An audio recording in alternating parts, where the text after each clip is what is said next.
6 months ago, my team lead Marcus told me I wasn't leadership material. He said this during my annual review, right after I'd finished training my 12th new hire of the year. The irony wasn't lost on me, sitting there in that sterile conference room while he explained why I'd been passed over for the senior analyst position again. But I'd been preparing for this conversation longer than he realized. The thing about training 12 people in 1 year is that it leaves a trail. Every onboarding session, every technical walkthrough, every late evening spent explaining our systems to someone who'd never seen them before. I'd documented it all, not because I knew I'd need it, but because that's what good process looks like. When you're responsible for bringing new team members up to speed on complex financial modeling systems, documentation isn't optional. Marcus had been our team lead for 18 months by then. He'd arrived from the consulting division with impressive credentials and a mandate to streamline operations. His background was in strategy, not analytics, which became apparent quickly when he started asking questions about our daily workflows. The kind of questions that suggested he'd never actually built a financial model from scratch or spent 3 hours debugging a formula that worked perfectly until someone changed one cell reference. I'd been with the company for 4 years at that point, started as a junior analyst, worked my way up to senior analyst responsibilities without the title, and somehow became the unofficial trainer for everyone new. It wasn't assigned to me initially. It just happened because I could explain things clearly and had patience for the learning curve that comes with our particular blend of legacy systems and modern tools. The first person I trained was Sarah back in February. She came from a different industry entirely, and I spent 2 weeks walking her through everything from basic Excel functions to our proprietary risk assessment framework. By March, she was contributing meaningfully to client reports. In April, there was David, then Maria in May. Each time, Marcus would assign the new hire to me with a casual comment about how I was good at that sort of thing. By summer, the pattern was clear. Every new hire came to my desk first. They'd sit in the chair beside me, usually looking overwhelmed by the stack of documentation and the complexity of our systems. I'd start with the basics, build up their confidence, then gradually introduce the more complex concepts. The process typically took 2 to 3 weeks before they could work independently. What Marcus didn't seem to grasp was that training isn't just about explaining procedures. It's about understanding how people learn, recognizing when someone is struggling versus when they're just processing new information, and knowing which concepts to introduce in what order. It's about building systems that scale, creating documentation that actually helps, and developing processes that new people can follow without constant supervision. During my review, Marcus focused on what he called leadership presence. He talked about visibility in client meetings, strategic thinking, and executive communication. Valid points, certainly, but he seemed to miss the fundamental leadership happening at my desk every day. The kind where you're responsible for someone else's success, where your ability to communicate clearly determines whether a new team member thrives or struggles. He mentioned that I seemed more comfortable with technical work than people management. This from someone who'd watched me successfully integrate 12 new hires into a complex analytical environment. People who were now contributing to our team's productivity, generating accurate reports, and requiring minimal supervision. But apparently that wasn't the right kind of people management. The senior analyst position went to Jennifer, who'd joined the team 6 months after me but had spent more time in client-facing roles. She was capable, no question about that, but she'd never trained anyone. Marcus explained that the role required someone with broader business perspective, someone who could see beyond the technical details. I accepted this feedback with the same professionalism I'd maintained throughout my time with the company. Told him I appreciated the insight and would work on developing those broader skills. But I'd already started thinking about the 360 review process that would begin the following quarter. Our company implemented 360 reviews as part of a broader performance management initiative. The idea was to gather feedback from peers, direct reports, and other colleagues to provide a more comprehensive view of someone's contributions. For team leads like Marcus, this meant feedback from everyone on the team, plus the new hires who'd been integrated over the past year. The process was anonymous, conducted through an external platform, and the results were shared with both the individual and their manager. What made it particularly interesting was the detailed nature of the questions. Not just general satisfaction ratings, but specific inquiries about communication effectiveness, technical competence, support for professional development, and leadership behaviors. I'd been through the process before, both as someone providing feedback and receiving it. The questions were thoughtful, designed to capture different aspects of workplace relationships and professional effectiveness. For someone like Marcus, who'd been managing our team for over a year, the feedback would come from a substantial group of colleagues. 3 weeks after my review, the 360 process launched. I received invitations to provide feedback for several colleagues, including Marcus. The platform allowed for both numerical ratings and written comments, with emphasis on specific examples and constructive feedback. The questions about Marcus were revealing in their specificity. How effectively does this person communicate technical requirements? How well do they support your professional development? How would you rate their understanding of your role and responsibilities? Do they provide clear direction and helpful feedback? I approached each question methodically, the same way I approached training new hires, with specific examples, clear reasoning, and constructive intent. When asked about technical communication, I noted instances where Marcus had requested analyses without fully understanding the underlying data requirements, leading to multiple revisions and wasted effort. When asked about professional development support, I described the gap between the extensive training responsibilities I'd taken on and the recognition or career advancement opportunities provided. The written comments section allowed for more detailed feedback. I documented the pattern of new hire assignments, the time investment required for each training cycle, and the lack of formal acknowledgement for this critical function. I noted the disconnect between being told I wasn't leadership material while simultaneously being entrusted with the professional development of every new team member. What I didn't do was express frustration or emotion. The feedback was factual, specific, and focused on professional impact. I described situations, outcomes, and missed opportunities without personal criticism or emotional language. The goal wasn't to damage Marcus professionally, but to provide accurate information about his effectiveness as a team lead. Other team members were completing their feedback around the same time. I couldn't see their responses, obviously, but I could observe their approach to the process. Sarah spent a long time on hers, frequently pausing to think before typing.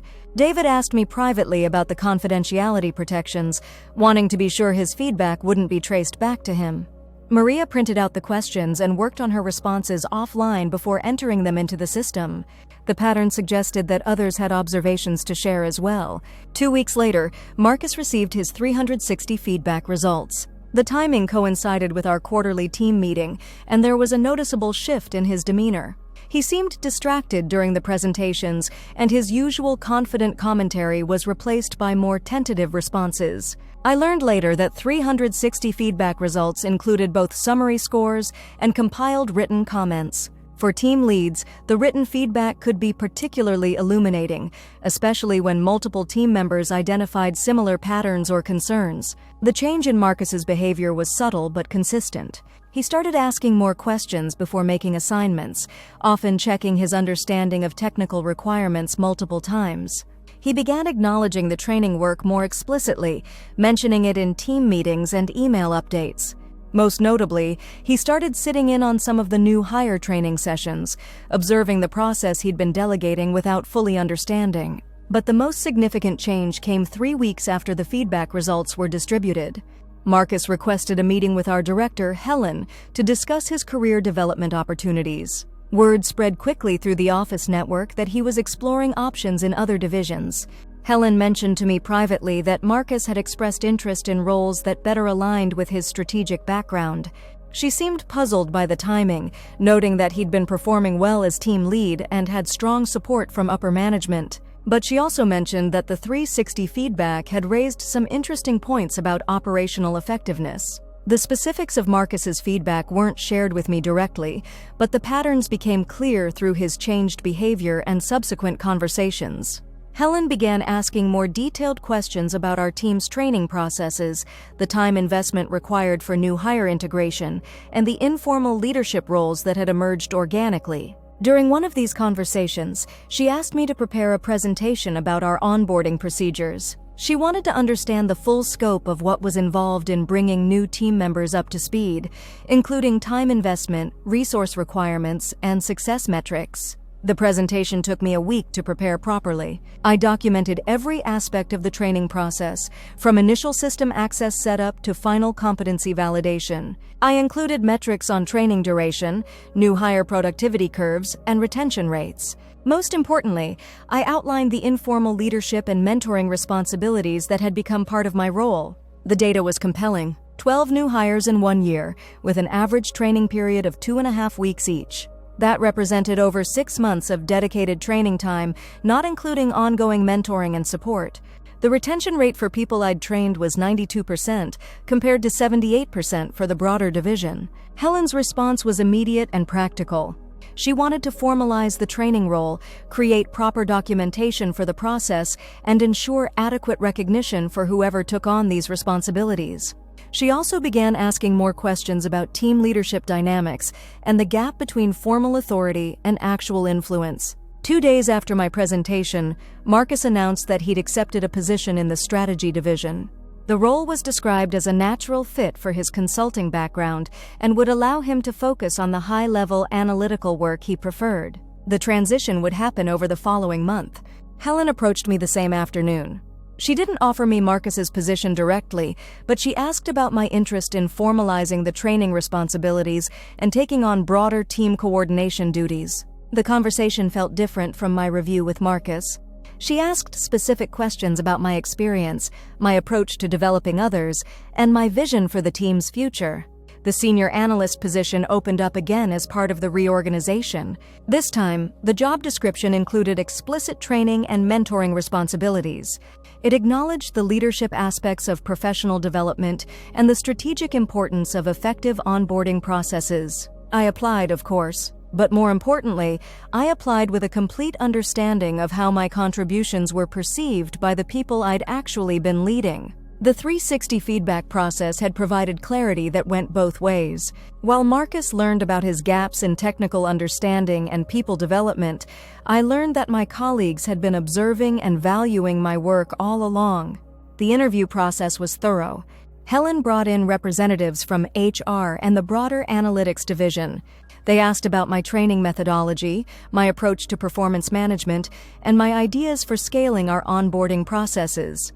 They wanted specific examples of difficult training situations and how I'd handled them. I described working with David, who'd come from a pure accounting background and struggled initially with our statistical modeling requirements. I outlined the approach I'd taken to build his confidence while addressing his knowledge gaps, including connecting him with resources in our statistical computing group and arranging for additional training in advanced Excel functions. I talked about Maria, who was technically skilled but needed support in understanding our client communication standards. I'd spent extra time with her on report writing, showing her examples of effective client communications and helping her develop her own style within our established frameworks. Each example demonstrated not just technical training, but the kind of individual attention and professional development that effective leadership requires. The interviewers seemed particularly interested in my systematic approach to identifying individual learning needs and adapting my training methods accordingly.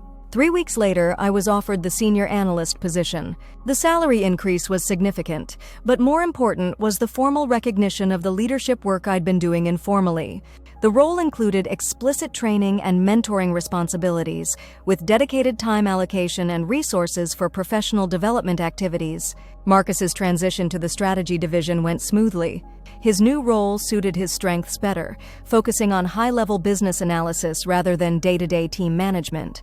He seemed more comfortable in client meetings and strategic planning sessions, areas where his consulting background provided clear value. We maintained a professional relationship throughout the transition. He acknowledged privately that the 360 feedback had been illuminating, helping him recognize the gap between his perception of team leadership and the actual experience of team members. It wasn't personal criticism, he noted, but it highlighted skills and perspectives he needed to develop. The most satisfying part wasn't Marcus's departure, but the validation that came with it. The 360 feedback process had provided a mechanism for honest professional evaluation, free from the biases and blind spots that can affect traditional performance reviews. It created space for the people who'd actually experienced my leadership to share their perspectives. Sarah's feedback, I learned later, had been particularly detailed. She'd described the confidence I'd helped her build during those first overwhelming weeks, and how my patient approach had made the difference between success and failure in her role. David had written about the technical depth of the training and how well prepared he'd felt after completing the process.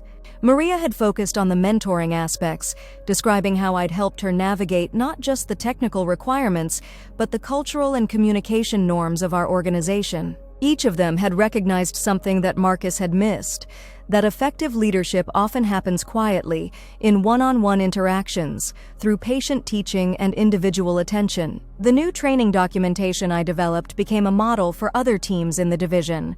Helen asked me to present our approach at the quarterly leadership meeting, sharing best practices for new hire integration and professional development.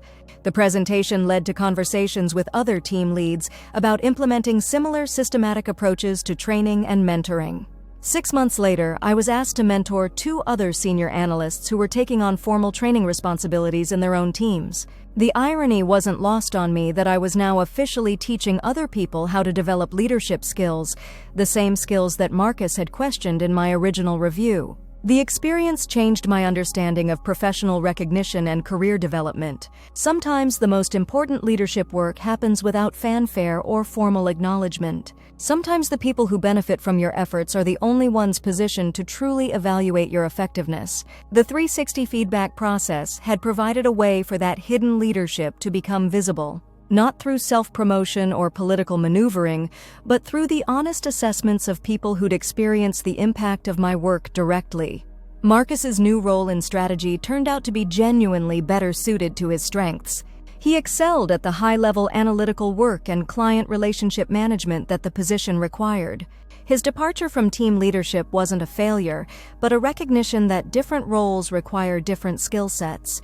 For me, the experience reinforced the importance of documentation and systematic approaches to professional development.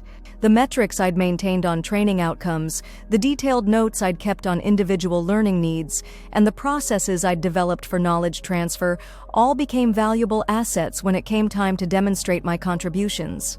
The 12 people I'd trained that year went on to make significant contributions to our team and the broader organization. 3 of them were promoted within the following year. 2 took on training responsibilities themselves, using the documentation and processes I'd developed. 1 transferred to a different division but specifically mentioned the quality of her preparation in her farewell message. These outcomes weren't accidents or coincidences. They reflected the systematic approach I'd taken to professional development, the individual attention I'd provided to each person's learning needs, and the long-term perspective I'd maintained about building organizational capability. Leadership, I realized, isn't always about visibility in client meetings or strategic presentations. Sometimes it's about the patient work of developing others, the attention to individual needs and learning styles, and the commitment to someone else's professional success.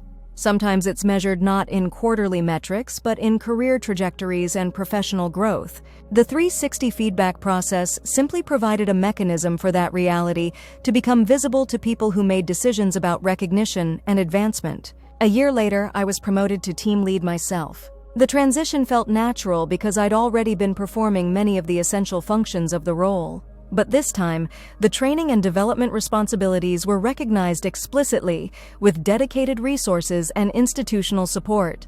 My first major initiative was implementing a comprehensive mentoring program, pairing experienced team members with new hires in structured developmental relationships. The program included regular check-ins, goal setting, and progress tracking, all built on the informal processes I'd developed over the previous years. The program's success led to adoption across the broader analytics division. Helen asked me to present the approach at the annual leadership conference, sharing our methodology with team leads from other regions and business units.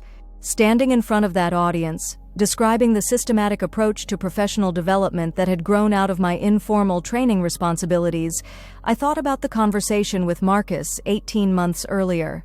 His assessment that I wasn't leadership material had been based on a narrow definition of what leadership looks like in professional settings. But leadership, like many professional skills, reveals itself in daily actions rather than grand gestures. It emerges through patient teaching, individual attention, and commitment to others' success. It's measured in the growth and achievements of the people you've invested in, not just in your own visibility or advancement. The 360 feedback process had created space for that broader definition of leadership to be recognized and valued. It had allowed the people who'd experienced my approach to professional development to share their perspectives with decision-makers who might not otherwise have had access to that information. Marcus's transfer to the strategy division ultimately benefited everyone involved. He found a role that better matched his strengths and interests, while our team gained leadership that understood and valued the developmental work that drives long-term success. The experience taught me that professional vindication doesn't require dramatic confrontations or public revelations. Sometimes it's simply a matter of creating opportunities for your actual contributions to become visible to the people who matter. Sometimes it's about having confidence that good work, documented properly and sustained over time, will eventually be recognized for what it is. The 12 people I trained that year provided the evidence that mattered most. Their success, their retention, their professional growth, and their own contributions to developing others created a legacy that spoke more clearly than any performance review or strategic presentation could. When I think back to that conversation with Marcus, I don't feel anger or resentment. Instead, I feel grateful for the clarity it provided about the importance of systematic documentation and the value of peer feedback in professional development. His assessment had been based on incomplete information and a narrow perspective on what leadership looks like in our organizational context. The 360 feedback process simply provided access to more complete information and broader perspectives. The result wasn't revenge or vindication in any dramatic sense. It was recognition, adjustment, and better alignment between roles and capabilities. Marcus found work that suited his strengths better, while I gained formal acknowledgement for the leadership work I'd been doing all along. Sometimes professional growth happens through these kinds of systematic processes rather than individual insights or confrontations. The 360 feedback created a structured way for organizational reality to align with individual contributions and capabilities. The training program I eventually developed included modules on peer feedback and professional development planning. New hires learned not just technical skills, but also how to document their contributions, seek feedback effectively, and build professional relationships that support long-term career growth. These weren't cynical or political lessons, but practical skills for navigating complex organizational environments where good work doesn't always receive automatic recognition. Looking back, the most valuable outcome wasn't my own advancement, but the institutional changes that emerged from the experience. The formalization of training responsibilities, the systematic approach to professional development, and the use of comprehensive feedback mechanisms all contributed to better outcomes for everyone involved. Marcus's honest acknowledgement that the feedback had been illuminating demonstrated the kind of professional maturity that makes organizational learning possible. He didn't dismiss the feedback or blame others for his challenges. Instead, he used the information to make better decisions about his career development and role selection. This approach to professional challenges, focusing on systematic improvement rather than individual blame, created space for everyone to find better alignment between their capabilities and their responsibilities. The 12 people I trained continued to be a source of professional satisfaction long after the immediate recognition and advancement. Watching them develop their own expertise, take on training responsibilities, and contribute to others' professional growth provided ongoing validation of the approach I'd taken to leadership development. Several of them reached out years later to describe how the training experience had shaped their own approach to professional development and mentoring. This extended impact, beyond immediate job performance or retention metrics, demonstrated the long-term value of investing in systematic approaches to individual growth. The 360 feedback process, meanwhile, became a regular part of our organizational culture. The anonymous, comprehensive approach to peer evaluation provided ongoing opportunities for professional development and organizational improvement. For team leads, it created accountability for the actual experience of team members rather than just meeting formal performance metrics. For individual contributors, it provided a way to share feedback about management effectiveness and workplace dynamics. Most importantly, it created space for different kinds of professional contributions to be recognized and valued. The patient work of professional development, the systematic approach to knowledge transfer, and the individual attention that drives long-term success all became visible through the feedback process. These contributions don't always appear in quarterly reports or client presentations, but they determine organizational capability and long-term success. The 360 feedback process provided a mechanism for this hidden but essential work to receive appropriate recognition and support. My conversation with Marcus had highlighted the gap between formal authority and actual leadership impact. His transfer to a role better suited to his strengths, combined with my advancement to formal recognition of the leadership work I'd been doing, represented organizational learning rather than individual failure or success. The systematic documentation of training outcomes, the comprehensive feedback from people who'd experienced my leadership directly, and the institutional support for professional development all contributed to better alignment between individual capabilities and organizational needs. This alignment, rather than any personal vindication, represented the most meaningful outcome of the entire experience. When people find roles that match their strengths and receive recognition for their actual contributions, everyone benefits from improved performance and job satisfaction.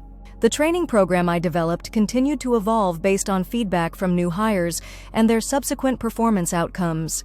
The systematic approach to documentation and process improvement that had started with individual training responsibilities became a model for other organizational functions. Years later, when I was asked to present our approach at industry conferences, I would describe the evolution from informal mentoring to systematic professional development programming. The story always included recognition of how 360 feedback had played a crucial role in making informal leadership visible and valued. But the most important audience for these presentations wasn't other organizations or industry professionals. It was the new group of people I was training each year who needed to understand not just technical skills, but also how to document their contributions, seek feedback effectively, and build the kind of professional relationships that support long-term career growth. Teaching them these skills felt like completing a circle that had started with my own experience of having informal leadership contributions go unrecognized until a systematic feedback process made them visible. Marcus and I maintained a collegial professional relationship after his transition. He would occasionally reach out for technical consultation on projects that required deep analytical expertise, while I would sometimes seek his input on strategic questions that benefited from his broader business perspective. These interactions demonstrated how professional relationships can evolve beyond initial conflicts or misunderstandings when both parties approach feedback and development with genuine openness to learning. His success in the strategy role, combined with my advancement in team leadership, represented an outcome where organizational learning and individual growth aligned to produce better results for everyone involved. The experience reinforced my belief that most professional conflicts stem from misalignment rather than personal incompatibility. When people find roles that match their strengths and receive recognition for their actual contributions, the potential for conflict diminishes significantly. The 360 feedback process had provided a mechanism for this kind of realignment by making various perspectives and experiences visible to decision-makers who might not otherwise have access to comprehensive information about individual effectiveness. This systematic approach to feedback and professional development became a cornerstone of my own leadership philosophy, creating multiple opportunities for people to share their experiences and perspectives, documenting outcomes and impact systematically, and maintaining focus on long-term professional growth rather than short-term performance metrics. The 12 people I trained that first year became the evidence base for this approach. Their success, retention, and subsequent contributions to training others demonstrated the long-term value of investing in systematic professional development. But more importantly, their feedback during the 360 review process had provided the specific examples and detailed perspectives that made informal leadership visible to organizational decision-makers. Their voices, rather than my own advocacy or documentation, had created the recognition and advancement opportunities that followed. This outcome reinforced the importance of focusing on others' success and professional development as the foundation for long-term career growth. When I think about professional vindication now, I don't picture dramatic confrontations or public recognition. Instead, I think about systematic processes that create space for actual contributions to become visible and valued. I think about the satisfaction of watching people you've invested in achieve their professional goals, knowing that your patient attention to their individual development needs played a role in their success. I think about organizational cultures that create multiple pathways for different kinds of leadership to be recognized and supported, rather than relying on narrow definitions of what professional contribution looks like. The 360 feedback process had been one such pathway, but the broader lesson was about creating systems that capture and value the full range of ways people contribute to organizational success. Marcus's initial assessment that I wasn't leadership material had been based on limited information and narrow criteria. The comprehensive feedback from people who'd actually experienced my leadership provided a more complete and accurate picture of my professional contributions. This experience shaped my approach to evaluating others' contributions and potential. I learned to look beyond formal presentations and visible achievements for the patient work of professional development, individual mentoring, and systematic capability building that drives long-term organizational success. The training documentation and processes that emerged from this experience continued to evolve and improve based on ongoing feedback and outcome measurement. New approaches to individual learning needs assessment, systematic progress tracking, and knowledge transfer, all built on the foundation established during that initial year of intensive new hire development. These systematic improvements in professional development processes represented the most lasting impact of the entire experience. Individual recognition and advancement were important, but the institutional changes that improved outcomes for future employees created value that extended far beyond any single career trajectory. Years later, when new employees ask about career development and professional recognition in our organization, I share the story of systematic documentation, comprehensive feedback, and patient investment in others' professional growth. I emphasize that the most meaningful professional vindication comes not from proving others wrong, but from creating systematic evidence of your contributions and impact. The 360 feedback process had been one mechanism for making that evidence visible, but the underlying approach applies across many different professional contexts.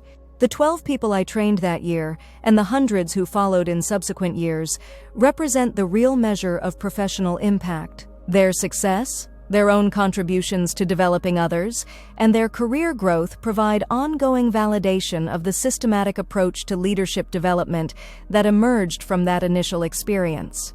Marcus's recognition that the feedback had been illuminating and his successful transition to a role better suited to his strengths demonstrated how organizational learning can benefit everyone involved when systematic feedback processes create space for honest professional development.